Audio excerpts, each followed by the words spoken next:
जय हिंद एवरीवन। भाई एक ही वीडियो में एनसीसी का पूरा चैप्टर खत्म करने वाला हूँ, तो वीडियो काफी ज्यादा लंबा हो सकता है, तो इसलिए आप लोग पेन और कॉपी लेकर बैठना।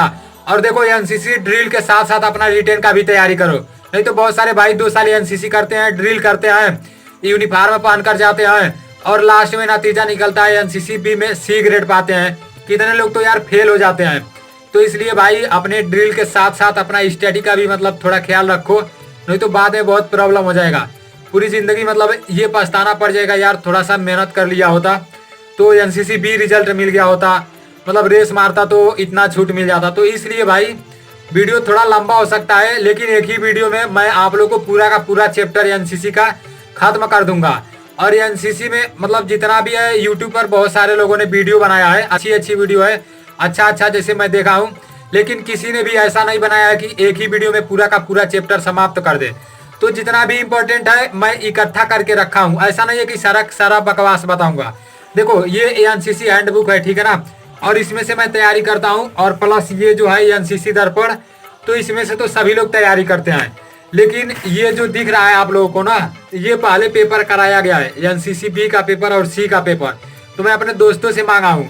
तो इसमें से तीनों में से मिलाकर जितना भी कॉमन मिला है, जो हर बार पूछा गया है, तो इसमें मैं लिखा हूँ, ठीक है ना, इस वाले नोटबुक में लिखा हूँ, और इसी में से आप लोगों को बताऊंगा। पता है इससे फायदा क्या होगा आपको, मतलब जैसे खोजना नहीं पड़ेगा, इस चैप्टर से क्या याद करूँ, उस चैप्टर से क्या याद करूँ। जहाँ तक मैं देखा हूँ, जैसे इससे पता चल रहा है, जो पेपर हुआ है इससे पता चल रहा है ना कि जितना भी इसमें आया है, हर साल आया है, तो हम लोगों के पेपर में भी वैसा ही आएगा। मान लो प्रश्न जो रहेगा वही तो वो बदलेगा थोड़ी, कि अब आएगा .22 राइफल में, मतलब उसका वजन कितना होता है, तो 6 पाउंड 2 आवर्स, तो फिर 7 पाउंड थोड़ी हो जाएगा अगले साल। तो इसलिए भाई जितना भी कॉमन मिला है मैं लिख दिया हूँ। अभी मैं आप लोगों को सब कुछ step by step chapter wise जितना भी मैं लिखा हूँ, देखो पहले ड्रिल से है, उसके बाद मैप रीडिंग है, उसके बाद FCBC है, और हथियार के बारे में इस पे नहीं बताया हूँ, वेपन ट्रेनिंग, तो उसका मैं एक अलग से वीडियो बना दूंगा, इसको आप लोग देख लेना। पहले ये अपना आप लोगों से लास्ट बार बता रहा हूँ भाई, देखो पेन और कॉपी लेकर बैठना। जिन भाइयों को पढ़ना होगा बस वही वीडियो देखेंगे, जिन भाइयों को नहीं पढ़ना होगा वो लोग जा सकते हैं। मिला है सारा का सारा प्रश्न मतलब लिख दिया हूँ, और ऐसा नहीं है कि कहीं भी आप लोगों को खोजने की ज़रूरत नहीं है।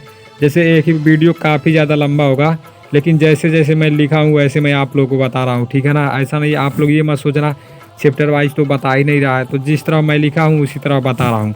और अगर आप अच्छे से पूरा वीडियो देख लेते हो ना, और इसको नोट कर लेते हो, तो इतना मुझे पता है कि आपको कहीं खोजने की ज़रूरत ही नहीं पड़ेगी। बस 2-4 क्वेश्चन ऐसा होगा जो छूटा होगा, और वो भी मैं अपने जैसे जो PI स्टाफ आते हैं तो उन लोगों से पूछने का कोशिश करता हूँ। लेकिन अभी तो हम लोग का परेड जैसे ही चालू होता है तो मैं पूछ भी लेता हूँ, कोई भी क्वेश्चन फंसता है तो। और बाकी मैं आप लोग को जैसे आगे बताता रहूँगा, ठीक है ना। पहले आज जितना भी है उतना सोचा हूँ एक ही वीडियो में क्लियर कर दूँ, क्योंकि बहुत सारे भाई परेशान रहते हैं, और यूट्यूब पर किसी ने भी ऐसा वीडियो बनाया ही नहीं है जिसमें एनसीसी का मतलब पूरा चैप्टर एक ही वीडियो में हो। तो आप लोग वीडियो पूरा देखते रहना, वीडियो स्टॉप करके अपने नोटबुक में जब तक नोट नहीं करोगे ना तब तक कुछ नहीं समझ आएगा। तो वीडियो स्टार्ट करते हैं भाई। देखो सबसे पहले बात आ जाती है ड्रिल। तो ड्रिल कहते किसे हैं? किसी प्रोसीजर को क्रमवार और उचित तरीके से अनुकरण करने की कार्रवाई को ड्रिल कहते हैं, ठीक है ना।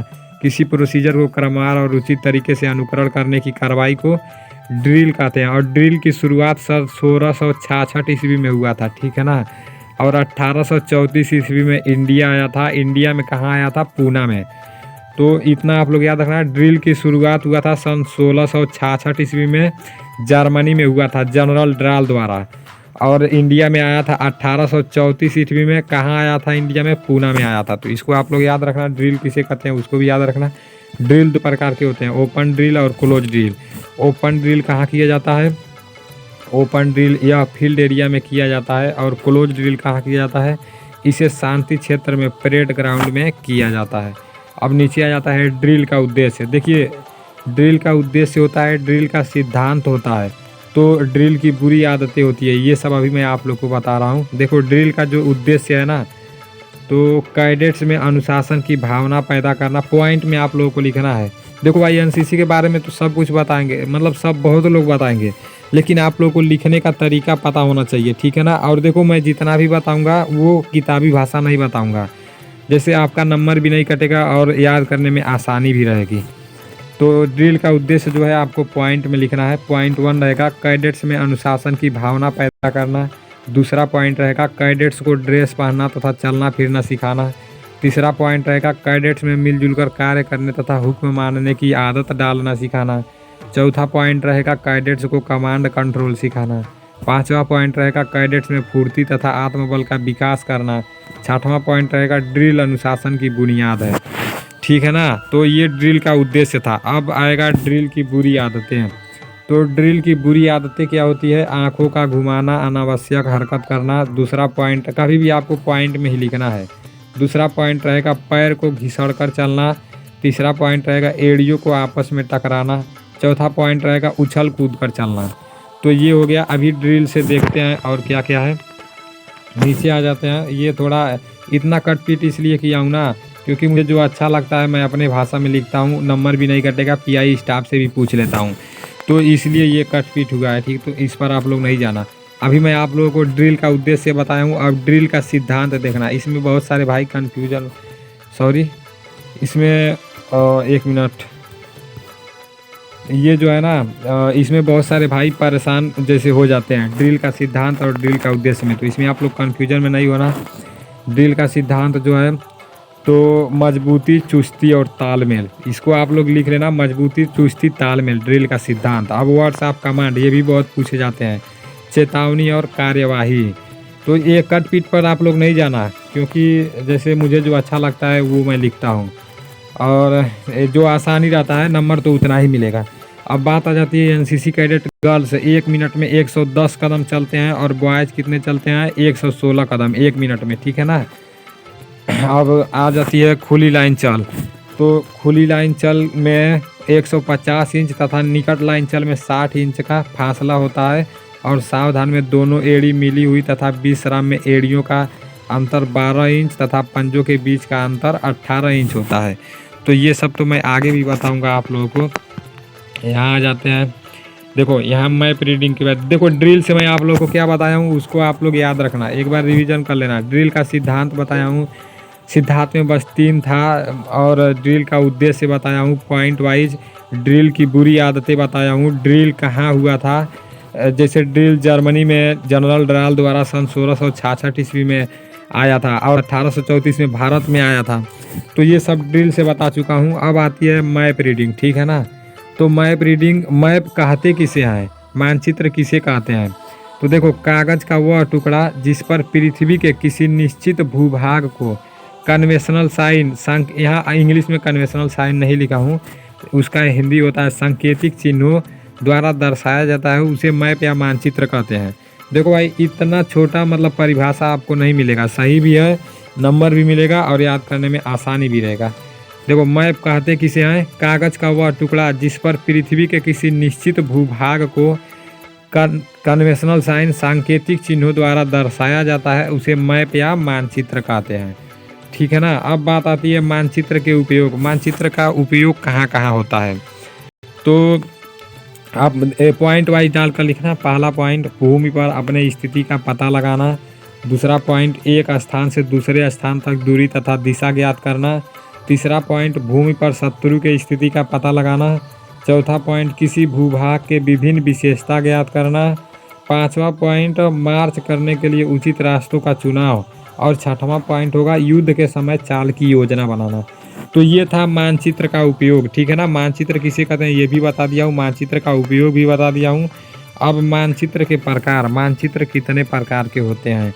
तो मानचित्र भौगोलिक मानचित्र, राजनीतिक मानचित्र, ऐतिहासिक मानचित्र, सांख्यिक मानचित्र, आर्थिक मानचित्र, सैनिकी मानचित्र। तो मानचित्र 6 प्रकार के होते हैं। इसको आप लोग रख लेना, याद कर लेना। ठीक है ना। वो नीचे वाला काम का नहीं था तो इसलिए मैं आप लोगों को नहीं बताया हूँ।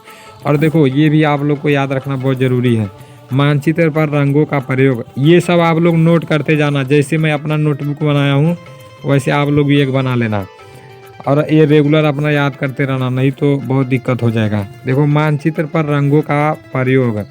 हरा रंग वनस्पति के लिए, जैसे मानचित्र पर हरा रंग जो होता है वनस्पतियों के लिए होता है। काला रंग जो होता है मनुष्य द्वारा वस्तु होता है। नीला रंग जो होता है जलीय आकृतियों के लिए होता है, और भूरा रंग जो होता है धरातलीय आकृतियों के लिए होता है, और पीला रंग जो होता है ना कृषि वाले भूमि के लिए होता है। अब आ जाती है सर्विस प्रोटेक्टर। सर्विस प्रोटेक्टर कहते किसे हैं, ये वेरी इंपॉर्टेंट है, ये एकदम 100% पूछा जाएगा तो पूछा जाएगा, तो इसको आप लोग भूलना नहीं कभी भी, ठीक है ना। सर्विस प्रोटेक्टर किसे कहते हैं? प्लास्टिक लकड़ी अथवा पट्टे आदि का बना हुआ एक आयतकार यंत्र, प्लास्टिक लकड़ी अथवा पट्टे आदि का बना हुआ एक आयतकार यंत्र होता है जो कि नक्शे पर मुख्यतः दिक्मान खींचने व नापने में प्रयोग किया जाता है। यह 6 इंच लंबा तथा 2 इंच चौड़ा होता है। तो इसको आप लोग एकदम याद कर लेना, इसको आप लोग लिख कर याद कर लेना, 100% आएगा, ठीक है ना। देखो सर्विस प्रोटेक्टर के क्या उपयोग हैं, ये भी इम्पोर्टेंट है। दूरी पढ़ना, दूसरा समांतर रेखाएं खींचना, तीसरा ग्रिड बेयरिंग पढ़ना, और चौथा 6 अंकीय ग्रिड निर्देशांक ज्ञात करना। तो ये सर्विस प्रोटेक्टर के उपयोग हैं, ठीक है ना। अब आ जाती है मैप को कैसे सेट करते हैं। मैप के बारे में तो आप लोगों को सब कुछ बता दिया हूँ।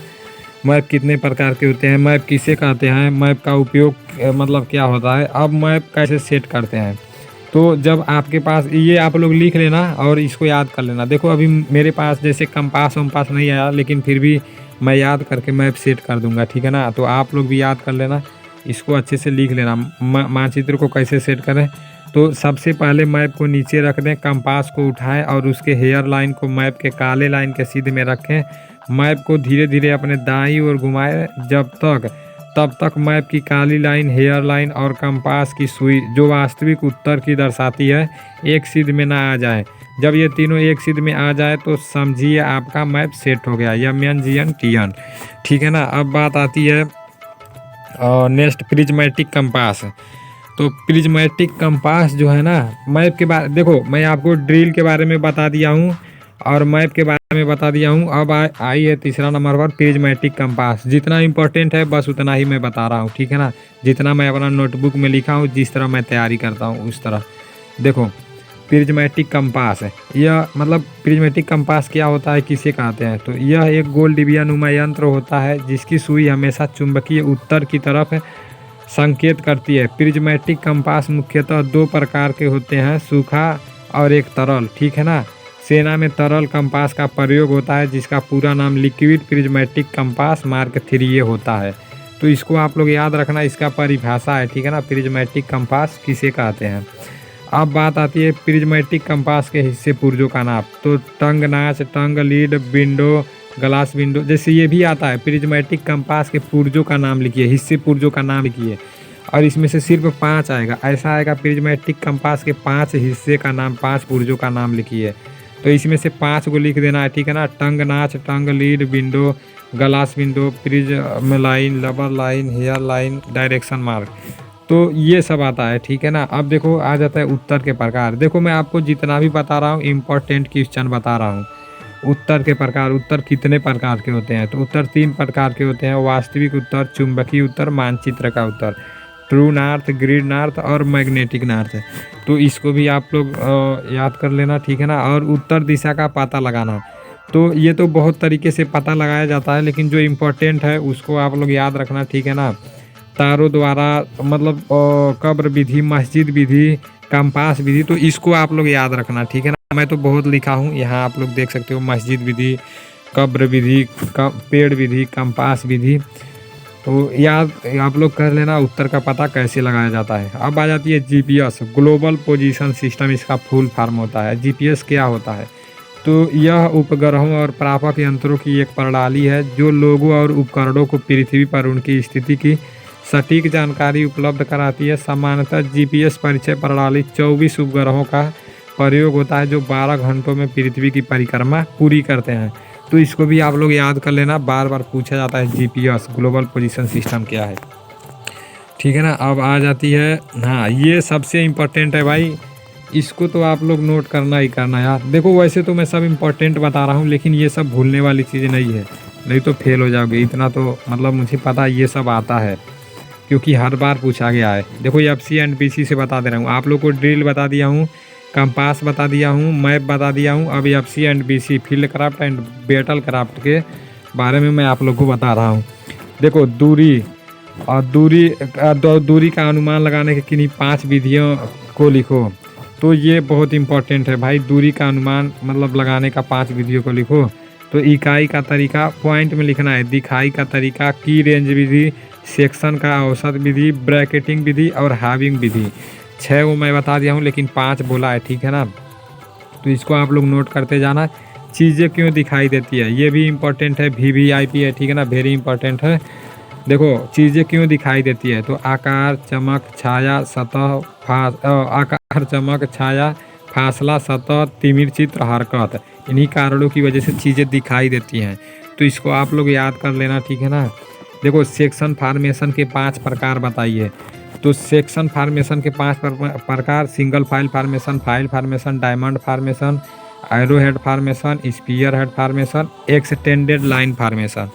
तो ये भी इम्पोर्टेंट है, इसको भी आप लोग नोट कर लेना, ठीक है ना।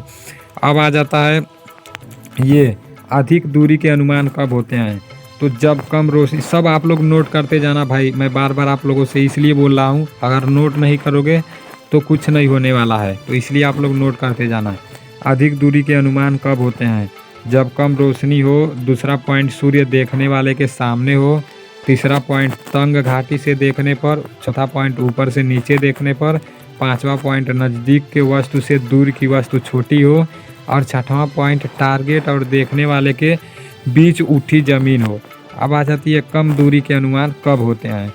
तो जब ज़्यादा रोशनी हो, सूर्य देखने वाले के पीछे हो, नीचे से ऊपर देखने पर, नज़दीक की वस्तु से दूर की वस्तु बड़ी हो, टारगेट और देखने वाले के बीच दबी ज़मीन हो। तो इसको आप लोग देख लेना। और देखो ये नीचे जो आ जाता है ना, ज़मीन विवरण के प्रक्रिया क्या है, fire ground, middle ground, near ground. अब आ जाता है पेट्रोल्स के बारे में तो आप लोग सुने ही होंगे, बार बार आता है। पेट्रोलिंग करने गए थे, तो पेट्रोल होता क्या है। देखो यह 2 प्रकार के होते हैं, एक रेखी पेट्रोल होता है, एक प्रोटेक्टिव पेट्रोल होता है, बचाव पेट्रोल। तो अभी मैं दोनों पेट्रोल के बारे में आप लोगों को बता रहा हूँ। यहाँ आप लोग देखो, रेखी पेट्रोल जो होता है, तो इसका जो कार्य होता है ना, जैसे पेट्रोलिंग करने जो अपने सैनिक जाते हैं सब, तो मतलब कहीं जाते हैं सब, जैसे कहीं दुश्मन नहीं आए हैं, सब पता लगाने जाते हैं सब। तो 2 प्रकार का होता है, एक रेखी पेट्रोल और प्रोटेक्टिव पेट्रोल, बचाव पेट्रोल। तो दोनों मैं आप लोग को बता दे रहा हूँ। रेखी पेट्रोल में पॉइंट 1 जो आएगा, तो दुश्मन की स्थिति, तैयारी और इरादों के बारे में जानकारी एकत्र करना। और दूसरा पॉइंट जो है, दुश्मन की पहचान, भौगोलिक, तकनीकी जानकारी एकत्र करना। और तीसरा पॉइंट जो है, दुश्मन के प्रवृत्ति और प्रकृति के विषय में जानकारी एकत्र करना, ठीक है ना। रेखी पेट्रोल का काम है। और प्रोटेक्टिव पेट्रोल का काम है दुश्मन के पेट्रोल को अपनी सेना और क्षेत्र के जानकारी एकत्र करने से रोकना। दूसरा पॉइंट, दुश्मन की आगमन पर पूर्व सूचना भेजना। तीसरा पॉइंट, शत्रु को उलझाए रखना। चौथा पॉइंट, अस्वाभाविक भूमि मतलब नो माइंस लैंड पर कब्जा करना, अधिकार जमाए रखना, ठीक है ना। तो ये रेखी पेट्रोल और प्रोटेक्टिव पेट्रोल का काम था। अब आ जाता है फील्ड क्राफ्ट, क्षेत्र कला जो होता है, तो किसे कहते हैं ये पहले का है, यहाँ पर लिख दिया हूँ, तो इसको भी आप लोग देख लेना। क्षेत्र कला उपलब्ध ज़मीन को सही ढंग से इस्तेमाल करने की एक कला है, जिससे हम अपने को छुपाकर शत्रु पर लुके छुपे आक्रमण कर सकते हैं। क्षेत्र कला के 5 उद्देश्य होते हैं: ढूंढना, पीछा करना, मूर्ख बनाना, फंसाना, गोली चलाना। तो ये क्षेत्र कला के 5 उद्देश्य होते हैं। अब आ जाता है आर्मी रैंक, ठीक है ना। ये भी इम्पोर्टेंट है, इसको भी आप लोग को याद करना है, इसलिए ये भी लिखा हूँ। तो आर्मी रैंक जैसे दे देता है लिखने के लिए, तो सबसे पहले जनरल, उसके बाद लेफ्टिनेंट जनरल, फिर मेजर जनरल, फिर ब्रिगेडियर, फिर colonel, lieutenant colonel, major, captain, lieutenant. तो ये आर्मी रैंक हो गया। और ये देखो ये एनसीसी रैंक जो है, एनओ का फुल फॉर्म कितने भाइयों को नहीं पता रहता है, तो देख लो, एसोसिएटेड एनसीसी ऑफिसर। जीसीआई का full form girls cadet instructor. और WLTO का होल टाइम लेडी ऑफिसर, ठीक है ना, होल टाइम लेडी ऑफिसर। तो ये WLTO का है। अब आ जाता है लड़ाई के दौरान मेडल, परमवीर चक्र, महावीर चक्र, वीर चक्र, सेना मेडल, शौर्य चक्र। ये आप लोग याद रखना मेडल के बारे में, ठीक है ना। अब आ जाता है बिना लड़ाई का मिला चक्र, ये लड़ाई के दौरान मिलेगा चक्र, और ये बिना लड़ाई का मिला चक्र है, ठीक है ना। अशोक चक्र, कीर्ति चक्र और शौर्य चक्र। तो आगे अब देखते हैं, यहाँ भी कुछ ऐसा ही है। राष्ट्रपति द्वारा दिए जाने वाला 5 पुरस्कार, तो भारत रत्न हो गया, पद्म विभूषण हो गया, पद्म भूषण हो गया, पद्म श्री हो गया, ज्ञानपीठ पुरस्कार हो गया। अब आता है एनसीसी कैडेट को मिलने वाले पुरस्कार। तो एनसीसी कैडेट को कौन कौन सा पुरस्कार मिलता है? रक्षा मंत्री पदक, रक्षा मंत्री प्रशंसा पदक, रक्षा सचिव प्रशंसा पदक, महासचिव प्रशंसा पदक। तो ये एनसीसी कैडेट को मिलने वाले पुरस्कार है। ये देखो, ये 7.62 SLR के बारे में है। तो मैं हथियार के बारे में आप लोगों को बताया हूँ, एक वीडियो में अलग से बना दूंगा जिसमें मैं आप लोगों को बता दूंगा, ठीक है ना। और देखो, ये जितना इम्पोर्टेंट है उसको लिखा हूँ, तो इसको आप लोग देख लो। राष्ट्रीय सैल्यूट किसको लागू है? तो तिरंगा को, राष्ट्रपति को और राज्यपाल को। क्वार्टर गार्ड पर कितने गार्ड खड़े होते हैं? 8 गार्ड खड़े होते हैं। जनरल सलामी किसको दिया जाता है? मेजर जनरल को दिया जाता है। दो क्रम में समीक्षा क्रम में कितना कदम चलना होता है? तो 14 कदम चलना होता है समीक्षा कदम में। ये सब इम्पोर्टेंट है, इसलिए बता रहा हूँ। निकट लाइन छल की कार्रवाई की जाती है निरीक्षण के बाद और मार्च पास्ट से पहले। मतलब निकट लाइन की कार्रवाई कब की जाती है? तो निरीक्षण के बाद और मार्च पास्ट से पहले। कौन सा स्थिति में शरीर का कमर से ऊपर हरकत करता है? आराम से में। पीछे मुड़ की कार्यवाही में कितना डिग्री मुड़ा जाता है? 180 डिग्री। धीरे चाल में कदम की रफ्तार प्रति मिनट 70 कदम। 1 मिनट में 70 कदम धीरे चाल में, ठीक ना। और .22 राइफल के बारे में ये है, तो ये मैं आप लोगों को बता दूंगा। इसको आप लोग देख लो, इसको भी, ये भी इम्पोर्टेंट है, तो ये आप लोग के लिए जानना ज़रूरी है। दुरुस्त शिस्त के लिए 2 बातें ज़रूरी है, साइट अलाइनमेंट और साइड पिक्चर। ये सब मैं आप लोग को बहुत अच्छे से समझाऊंगा आगे चलकर। देखो, फायरिंग रेंज पर कौन कौन से पद होते हैं? तो कौन कौन से पद होते हैं? Firing officer, firing JCO, but NCO, adam NCO, armour ammunition NCO, nursing assistant. तो ये फायरिंग रेंज पर इतने लोग होते हैं। अब बात आती है, CUO का पूरा नाम है सीनियर अंडर ऑफिसर। इसको आप लोग याद रखना, CUO का पूरा नाम है सीनियर अंडर ऑफिसर। राष्ट्रीय कैडेट कोर के प्रथम निर्देशक कौन थे? तो कर्नल JG बैबूर थे। हमारे राष्ट्रीय निर्माण में युवाओं का क्या योगदान है? अब देखिए, अभी जो बताऊंगा ना, ये आप लोगों को, मतलब इसमें से बहुत नंबर का पूछा जाता है, तो सारा का सारा आप लोगों को नोट करना है।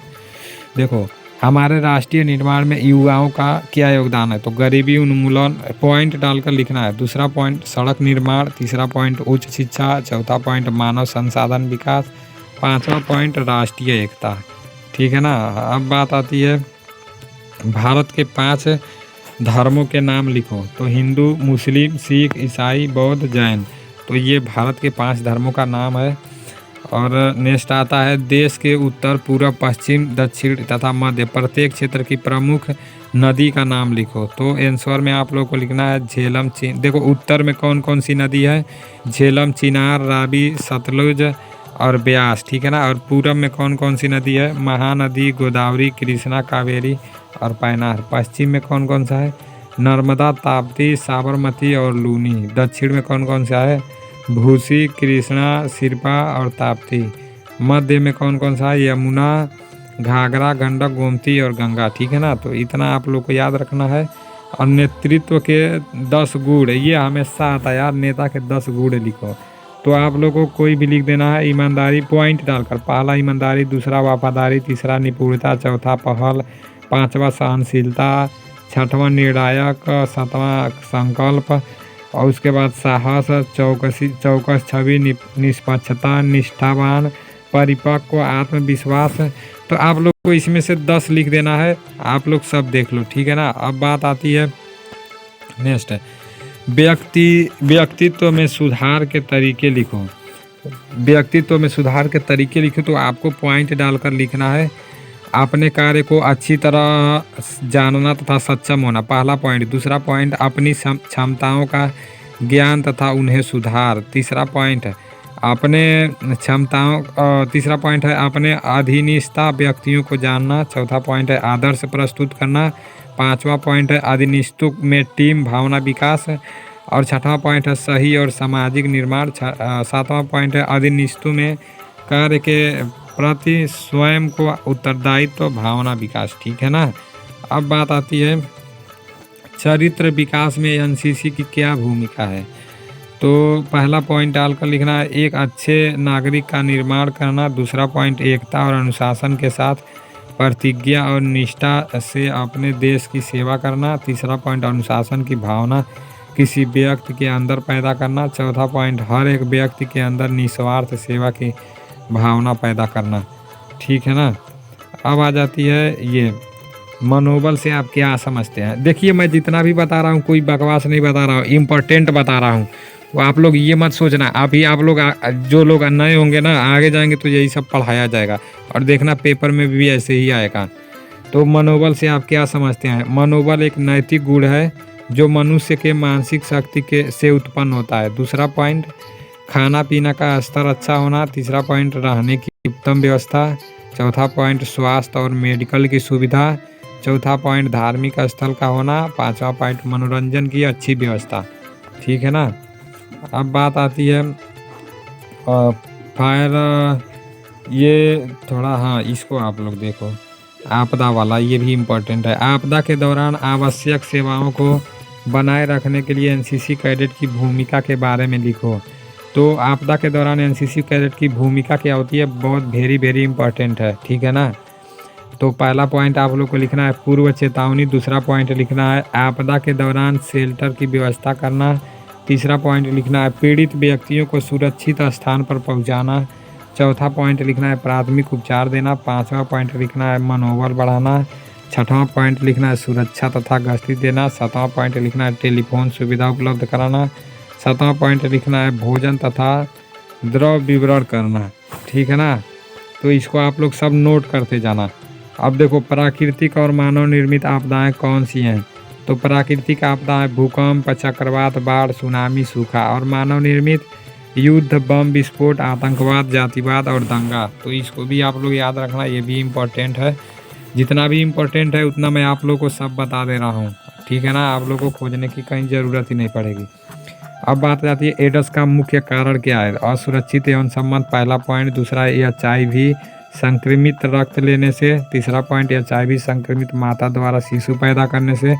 चौथा पॉइंट HIV संक्रमित माता के दूध पीने से। पांचवा पॉइंट HIV संक्रमित सुई लेने से। अब आता है परिवार नियोजन से आप क्या समझते हैं। तो पॉइंट में डालकर आप लोग को लिखना है जिस तरह से हमारे देश भारत जनसंख्या में वृद्धि हो रही है वह अत्यधिक दुखदायी है। पहला पॉइंट आप लोग को लिखना है परिवार नियोजन के कार्यक्रम का व्यापक प्रचार किया जाए। दूसरा पॉइंट बच्चों की आयु में अंतर रखने हेतु परिवार नियोजन की संबंधी सामग्री अपनाना। तीसरा पॉइंट बाल विवाह एवं बहु विवाह कुप्रथा पर रोक लगाई जाए। चौथा पॉइंट अधिक बच्चों को जन्म देने वाले माता पिता को हतोत्साहित किया जाए। ठीक है ना। अब बात आती है अपने गांव या शहरों में एनसीसी कैडेट सफाई एवं स्वच्छता के लिए क्या सामाजिक सेवाएं दे सकते हैं। तो वृक्षारोपण, दहेज निवारण अभियान, रक्तदान, साक्षरता अभियान, सफाई करते हुए उदाहरण पेश करना। ठीक है ना।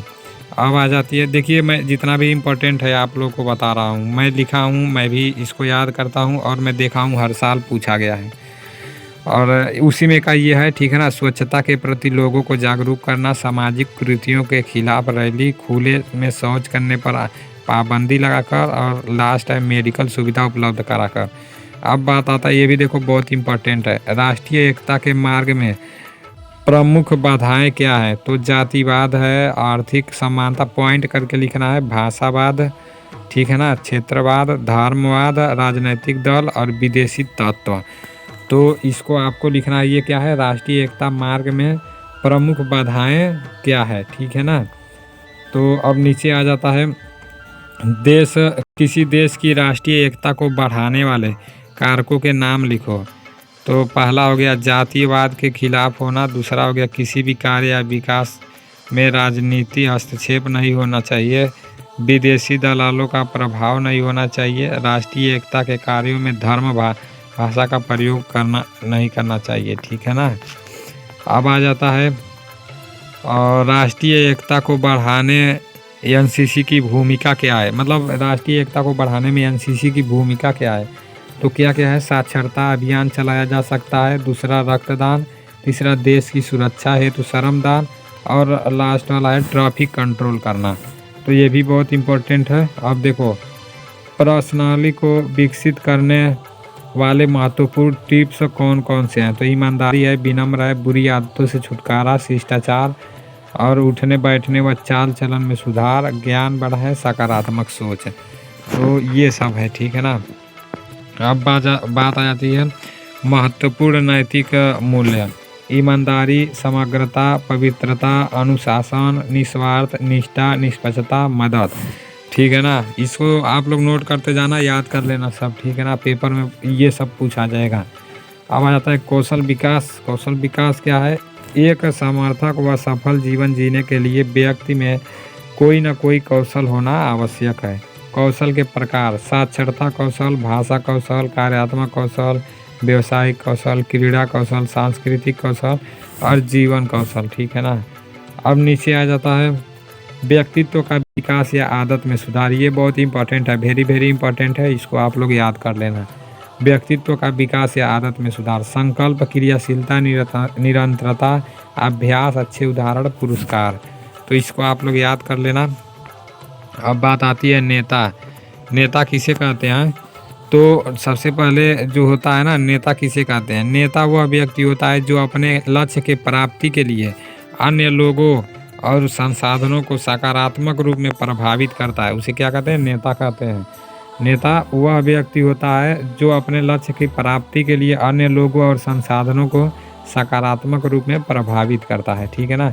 नेता 3 प्रकार के होते हैं: ऑटोक्रेटिक, डेमोक्रेटिक और लेसिज फायर। तो इसको आप लोग याद रखना। देखो मैं यहाँ हिंदी भी लिख दिया हूँ, जन्मजात, प्रशिक्षित नेता, अंगीकृत नेता। मैं बहुत जगह से खोज कर लिखा हूँ, इसलिए एक ही जगह सब का सब लिख दिया हूँ। देखो अच्छे नेता के लक्षण कौन कौन से होते हैं? तो सजगता हो गया, निस्वार्था और निर्वायकता हो गया, निस्वार्थ भाव हो गया, न्यायप्रियता हो गया, शुभ व्यवहार हो गया, विनोद प्रियता, साहस, निष्ठा भाव, पहल करना, विवेकशीलता, ईमानदारी, ज्ञानोन्मुख है। नेता के 10 गुण लिखो। तो छवि अच्छा हो, दूसरा साहस, ये मैं आप लोगों को पहले भी बताया हूँ, एक बार और देख लो। तीसरा निर्णयकर्ता, विश्वसनीयता, सहनशीलता, उत्साहकता, नेतृत्व करना, सत्यवादिता, सत्यनिष्ठा, न्याय, व्यवहार और कुशलता। तो ये नेता के गुण थे, ठीक है ना। ये हो गया मोटिवेशन, ठीक है। मोटिवेशन धारणा क्या है? मोटिवेशन का हिंदी धारणा होता है।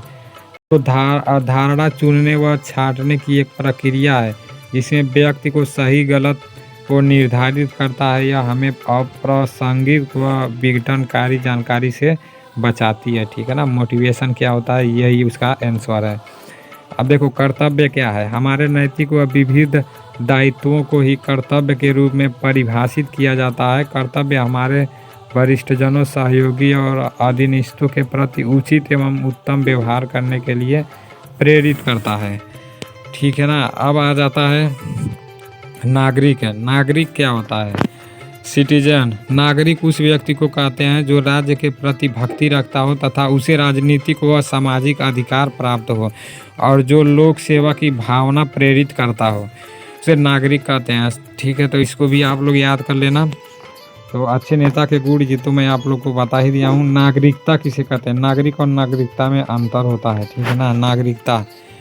नागरिकता नागरिक के जीवन की वह दशा है जिसमें व्यक्ति को किसी राज्य की सदस्य होने के नाते सामाजिक एवं राजनैतिक दोनों प्रकार के अधिकारों के उपभोग का अवसर प्राप्त होता है। निम्नलिखित व्यक्ति भारतीय नागरिक के श्रेणी में आते हैं।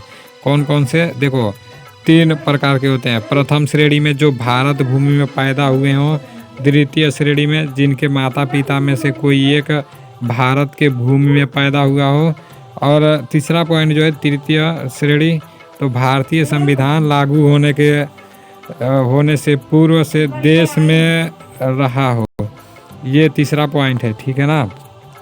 अब बात आती है चौथा पॉइंट नहीं, नेक्स्ट प्रश्न है कौन कौन सी दशाओं में नागरिकता समाप्त हो जाती है? तो पहला पॉइंट, कोई भारतीय अगर दूसरे देश की नागरिकता ले ले। दूसरा पॉइंट, यदि कोई भारतीय स्त्री किसी विदेशी नागरिक से विवाह कर ले। तीसरा पॉइंट है किसी ने धोखे से नागरिकता प्राप्त कर ली हो, देशद्रोही या युद्ध के समय शत्रु की सहायता की हो। ठीक है ना, तो नागरिकता समाप्त हो सकती है। अब आती है नागरिक में मौलिक कर्तव्य। तो पहला पॉइंट आ जाएगा संविधान, इसके आदर्शों, राष्ट्र ध्वज, राष्ट्रगीतों एवं राष्ट्रगान का सम्मान करना। दूसरा पॉइंट राष्ट्रीय स्वतंत्रता संग्राम को प्रेरित करने वाले महान आदर्शों को संजोए रखना तथा उन्हें अपने जीवन में अपनाना। तीसरा पॉइंट है भारत की संप्रभुता, एकता, अखंडता को बनाए रखना तथा रक्षा करना। चौथा पॉइंट है देश की रक्षा करना तथा ज़रूरत पड़ने पर सदैव देश के लिए तत्पर रहना। पांचवा पॉइंट है सार्वजनिक संपत्ति का सुरक्षा करना। अब आता है मौलिक अधिकार, ये भी इम्पोर्टेंट है, तो इसको भी आप लोग लिख लेना। समानता का अधिकार मतलब नागरिक के अधिकार, मौलिक अधिकार क्या क्या है? समानता का अधिकार, स्वतंत्रता का अधिकार, शोषण के विरुद्ध अधिकार, धार्मिक स्वतंत्रता का अधिकार, संस्कृति एवं शिक्षा का अधिकार, संवैधानिक उपचारों का अधिकार। और देखो मैं बगल में लिख भी दिया हूँ कि समानता का अधिकार अनुच्छेद 14 से 18 में है, स्वतंत्रता का अधिकार अनुच्छेद 19 से 22 में है, और शोषण के विरुद्ध अधिकार अनुच्छेद 23 से 24 में है। धार्मिक निरपेक्षता, धार्मिक स्वतंत्रता का अधिकार अनुच्छेद 25 से 28 में है, और सांस्कृतिक एवं शिक्षा का अधिकार 29 से 30 है, और संवैधानिक उपचारों का अधिकार 32 में है। ठीक है ना, तो ये सब अनुच्छेद कितने में है ये सब मैं आप लोगों को बताया हूँ, ये अपने पास जैसे खोज कर लिखा हूँ। और नोट एक देख लो, 44वें संविधान संशोधन में 1978 में संपत्ति का अधिकार मौलिक अधिकार श्रेणी से निकाल दिया गया। तो संपत्ति का अधिकार भी था, लेकिन 44वें संविधान संशोधन में उसको निकाल दिया गया। मोटिवेशन तो आप लोग को बता ही दिया हूँ। और ये समाज सेवा से आप क्या समझते हैं, इसको भी आप लोग देख लो, समाज सेवा से आप क्या समझते हैं, ये भी बहुत इम्पोर्टेंट है। स्वार्थ रहित होकर जन कल्याण के कार्यों में अपनी अर्जित शक्तियों द्वारा पूर्ण रूप से सहयोग देना समाज सेवा कहलाता है। ठीक है ना। निर्बल वर्ग के श्रेणियों में मुख्यतः कौन कौन सी जातियाँ आती है? तो दलित, जनजाति, पिछड़ा वर्ग, निम्न कोटि के श्रमिक कर्मचारी, बंधुआ मजदूर। अब नीचे आ जाता है समाज की निर्बल वर्ग के प्रमुख आवश्यकताएं बतलाइए। रोजगार हो गया, मकान हो गया, पेयजल हो गया, साफ सफाई, आवागमन के साधन, बिजली, शिक्षा, चिकित्सा सुविधा। ठीक है ना। NGOs क्या है? तो ये कुछ लोग सीमित बनाकर गरीब तबकों के लिए विकास की योजना बनाते हैं, वो क्रियान्वित करते हैं, NGOs कहलाता है। ठीक है ना, नॉन गवर्नमेंट ऑर्गेनाइजेशन। अब बात आ जाती है नेक्स्ट, तो नेक्स्ट हो जाता है समाज की भलाई के लिए युवा शक्ति का योगदान क्या है? तो देखो ये भी इम्पोर्टेंट है। आज का युवा कल का नागरिक होगा और पूरे देश के भार उसके कंधों पर होगा। युवा राष्ट्र के निर्माण में निम्न क्षेत्र में महत्वपूर्ण योगदान दे सकता है। अनुसंधान के क्षेत्र में ज्ञान प्राप्त कर समाज को शिक्षित करना, नैतिकता पर आधारित गुणों का विकास, कर्तव्य का निर्वाह, अनुशासन की भावना को महत्व प्रदान करना, और लास्ट है समाज सेवा। ठीक है ना। अब नीचे आ जाता है NCC कैडेट किन सामाजिक सेवाओं में भाग लेता है? वृक्षारोपण, प्रौढ़ शिक्षा, पोलियो अभियान, रक्तदान, ट्रैफिक कंट्रोल, स्वच्छ भारत अभियान, दहेज निषेध अभियान। तो इसका आंसर ये है, रक्तदान से क्या लाभ होता है, ये भी इम्पोर्टेंट है। देखो रक्तदान से किसी की जान बचाई जा सकती है। दूसरा, रक्तदान अमूल्य दान है। तीसरा है रक्तदान को गर्व महसूस होता है रक्तदान करने से। और लास्ट वाला है दाता तथा ग्राही में मधुर संबंध स्थापित रहता है। तो ये रक्तदान से था। अब आता है एड्स किससे फैलता है, बचने के उपाय लिखो। तो आंसर ह्यूमन इम्यूनोडिफिशियंसी वायरस या HIV द्वारा फैलता है। ठीक है ना। यह HIV द्वारा फैलता है। इसे फैलने से रोकने के लिए सुरक्षित एवं सम्मत। दूसरा, इंजेक्शन में नई सुई का उपयोग। तीसरा, संक्रमित माता पिता से बच्चों को नहीं पैदा करना चाहिए। और लास्ट है समलैंगिक व प्रतिबंध। ठीक है ना। अब देखो लास्ट, ये भी इम्पोर्टेंट है। कैंसर क्या है, यह किस कारण से होता है? जब शरीर के किसी हिस्से में शरीर के ऊतक बहुत तेजी अनियंत्रित रूप से बदलने लगते हैं, तो यह बढ़ोतरी गुल्मों व लौफड़ों में प्रकट होती है। इस प्रक्रिया को कैंसर कहते हैं। ठीक है ना। ये देखो कारण अप्राकृतिक जीवन, वायुमंडल का प्रदूषण, तंबाकू सेवन, सिगरेट सेवन, खाद्य पदार्थों का मिलावट, तो ये सब कैंसर का कारण है। दहेज निवारण में कैडेट्स किस प्रकार सहयोग करते हैं, तो ये आप लोग लिख लेना, ठीक है ना, ये भी बहुत इम्पोर्टेंट है, हर बार पूछा जाता है। दहेज नहीं, जैसे मतलब पॉइंट डालकर लिखना, दहेज नहीं लेंगे और दहेज नहीं लेंगे। दूसरा, भाषण द्वारा जन जागृति करके तथा इस सामाजिक कुरीतियों को दूर करने में योगदान कर सकते हैं। नशाखोरी दुष्परिणाम लिखो। नशाखोरी ने बहुत सी परिवार बर्बाद कर दी है। नशाखोरी मनुष्य में कार्य करने की क्षमता कम कर देती है। नशाखोरी अपराध को बढ़ावा देती है। नशाखोरी समाज के लिए अपराध है, इससे देश को भारी क्षति होती है, ठीक है। और ये भी देखो, ये भी सबसे इम्पोर्टेंट है, तो ये भी आप लिख लेना। HIV और एड्स में अंतर लिखो। तो HIV यह एक विषाणु है, एड्स यह एक भयंकर रोग है। दूसरा, HIV एक प्रतिरोध क्षमता नष्ट करने वाला विषाणु है, और इसमें एड्स इसके कारण होने वाला रोग है। और HIV एक संक्रमण ही व्यक्ति को HIV होता है, ठीक है ना, और इसमें है एड्स रोगी बना देता है। और अब बाकी ये सब तो मैं आप लोगों को पहले भी बता दिया हूँ। अब देखो ये बात आती है परिवार नियोजन के उपाय लिखो। तो परिवार नियोजन के उपाय है पुरुष नसबंदी निरोध, महिला नसबंदी गर्भ निरोधक गोलियाँ। तो ये परिवार नियोजन के उपाय हैं, ठीक है ना। समाज सेवा के प्रकार लिखिए। तो शिक्षा का प्रचार करना, दूसरा पॉइंट परिवार कल्याण परिवार नियोजना, तीसरा पॉइंट पानी रसोई गैस बिजली बचत करके, और चौथा पॉइंट वृद्धावस्था सहायता करके, पांचवा पॉइंट सामाजिक सुरक्षा व दहेज भला। अल्लाह एक और है कुछ गैर सरकारी NGOs के नाम लिखो। तो child relief and you, HelpAge India, और ये इंटरनेशनल रेड क्रॉस, और रूरल डेवलपमेंट, दुरुस्त पीपल कार एनिमल्स। तो ये सब था। अब देखो ये तो मैं आप लोग को बता ही दिया हूँ, और बाकी ये सब जितना भी है ना, ये समाज सेवा में NCC कैडेट के लाभ है।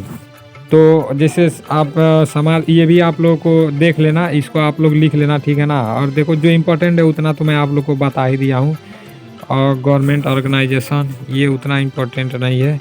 हाँ, एक और ये वाला इम्पोर्टेंट है। देखो भारत में जनसंख्या वृद्धि के कारण लिखिए। बाल विवाह, बहुविवाह, दरिद्रता, गर्म जलवायु, अशिक्षा, गर्भ निरोधक की कमी, तो ये भी इम्पोर्टेंट है। अब आगे देख लेते हैं। एड्स रोग बचाव के कैडेट्स में भूमिका, तो उतना इम्पोर्टेंट नहीं है ये। और अभी देख ले, हाँ, राष्ट्रीय अखंडता, इसको आप लोग देख लीजिए, इसमें से भी पूछेगा। देखो राष्ट्रीय अखंडता से आप क्या समझते हैं? व्यक्ति किसी राष्ट्र के अंतर्गत निवास करने वाले व्यक्ति की अपने देश के प्रति प्रेम व निष्ठा होती है। राष्ट्रीय एकता एवं मनोभाव, निष्ठा और भक्ति की एक भावना है जिसका मुख्य केंद्र बिंदु राष्ट्र होता है। तो यह राष्ट्रीय एकता से भी पूछता है 35 नंबर का, तो इसलिए ये आप लोग नोट कर लेना और याद कर लेना। भारत में राष्ट्रीय एकता की क्यों आवश्यकता है, ये इम्पोर्टेंट है। लोग जाति, धर्म तथा भाव के आधार पर स्वतंत्र प्रांतों की मांग कर देशों के छोटे छोटे टुकड़ों कर राष्ट्र को निर्बल बनाकर अपने सीमित स्वार्थों के पूर्ति कर रहे हैं। अतः देश को मजबूत बनाने के लिए राष्ट्रीय एकता की आवश्यकता है। अब नीचे ये भी बहुत इम्पोर्टेंट है, राष्ट्रीय एकता से 35 नंबर का पूछा जाता है, तो इसलिए आप लोग सब नोट कर लीजिएगा। राष्ट्रीय एकता को विघटित करने वाले तत्व कौन कौन से हैं, ये मैं देखा हूँ, हर बार पूछा गया था। तो राष्ट्रीय एकता को विघटित करने वाले तत्व कौन कौन से हैं? सांप्रदायिकता, जातिवाद, भाषावाद, क्षेत्रवाद और शिक्षा, राजनीतिक दल। अब आ जाता है भारत में राष्ट्रीय एकता बढ़ाने हेतु उपाय बताइए। तो शिक्षा का प्रसार हो गया, और यहाँ देख लीजिए आदर्श नागरिकता की भावना का विकास, सामाजिक एकता का बढ़ाव, आर्थिक समानता दूर करना, और लास्ट है संविधान द्वारा मान्य भाषा व राष्ट्रभाषा को महत्व देना। आता है निम्न घटनाएं किस वर्ष घटित हुई, मतलब भारत छोड़ो आंदोलन 1942 में, खिलाफत आंदोलन 1932 में, ईस्ट इंडिया कंपनी समाप्ति 1825, तराइन का प्रथम युद्ध 1191, और गोवा ऑपरेशन 1961 है।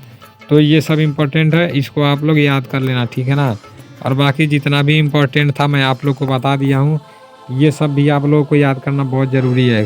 कौन सा शहर किस नदी के किनारे बसा है, जैसे लखनऊ गोमती के किनारे, सूरत ताप्ती, जबलपुर नर्मदा, बद्रीनाथ अलकनंदा के किनारे, कोटा चंबल। तो ये याद कर लेना। दिल्ली का लाल किला किसने बनवाया, शाहजहां ने। 3 ज्वेलर्स ऑफ जैनविस क्या है, सही इरादा, सही ज्ञान, सही संचालन। पानीपत का प्रथम युद्ध 1526 में, पानीपत का द्वितीय युद्ध 1556 में, पानीपत का तृतीय युद्ध 1761 में। तो ये सब आप लोग याद कर लेना। बाकी जितना भी इम्पोर्टेंट था मैं आप लोग को बता दिया हूँ। और अब तो नहीं कुछ बचा है, ये आप लोगों को ज़्यादा इम्पोर्टेंट नहीं है। जो जो इम्पोर्टेंट था वो बता दिया हूँ, ठीक है ना। और जितना मतलब रहेगा, हाँ ये आपदा आप लोग देख लो। हाँ आपदा नहीं बताए थे, आपदा देख लो। आपदा कहते किसे हैं, आपदा चैप्टर से भी पूछा जाता है। प्राकृतिक अथवा मानव निर्मित घटनाएं जिसमें अपार भारी जान माल की क्षति होती है आपदा कहलाती है। और संकट किसे कहते हैं, प्राकृतिक अथवा मानवकृत घटना जिसमें मानव जीवन और संपदा की हानि होती है उसे घटना या संकट कहते हैं। आपदा के प्रकार, आपदा 2 प्रकार के होते हैं, प्राकृतिक आपदा और मानवकृत आपदा। तो प्राकृतिक में ये सब आता है, भूकंप, चक्रवात, सुनामी। और मानव निर्मित में आता है, मानवकृत में आता है बम, धमाका, युद्ध, महामारी, ठीक है ना। चक्रवात किसे कहते हैं, तो चक्रवात अंडाकार समदाब रेखाओं से घिरे हुए वायुधार क्षेत्र को चक्रवात कहते हैं। भूकंप किसे कहते हैं, भू के आंतरिक हलचल से भूमार्ग की चट्टानें तीव्र वेग से कंपन करने लगती है, इसे भूकंप कहते हैं। सुनामी किसे कहते हैं, सुनामी लहरें प्रकृति व कहर है जो समुद्र के गर्भ से उत्पन्न होती है, ठीक है ना। ये भी इम्पोर्टेंट था। आपदा प्रबंध की प्रमुख बातें हैं, तो आपदा से बचने की तैयारी, आपदा के प्रभाव को कम करना, आपदा पर रोक लगाना। हमारे देश में आपदा प्रबंधन की रूपरेखा केंद्र स्तर पर, तो ये भी आप लोग लिख लेना, ठीक है ना। और नीचे जितना इम्पोर्टेंट है वो मैं आप लोगों को बता दे रहा हूँ, क्योंकि वीडियो काफ़ी ज़्यादा लंबा हो चुका है। और यहाँ देखो, भीड़ किसे कहते हैं, 5 या अधिक लोगों का एक स्थान पर बिना किसी कार्य के एकत्रित होना भीड़ कहलाता है, ठीक है ना। और देखो आग बुझाने के तरीके कौन कौन से हैं, तो जैसे आग के तरीके कौन कौन से हैं, ठोस आग जो लकड़ी व कागज़ से लगता है, तरल आग जो पेट्रोल और डीजल से लगता है, गैस वाली आग जो गैस लीकेज होता है, और बिजली की आग जो तार सॉकेट से लगी होती है, ठीक है ना।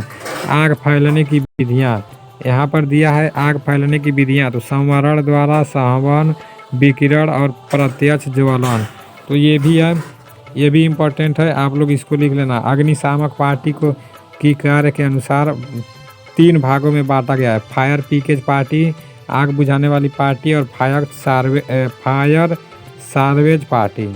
और देखो फायर पीकेज पार्टी में क्या लिखा जाएगा, आग लगे स्थान को घेर कर उसकी सुरक्षा करना।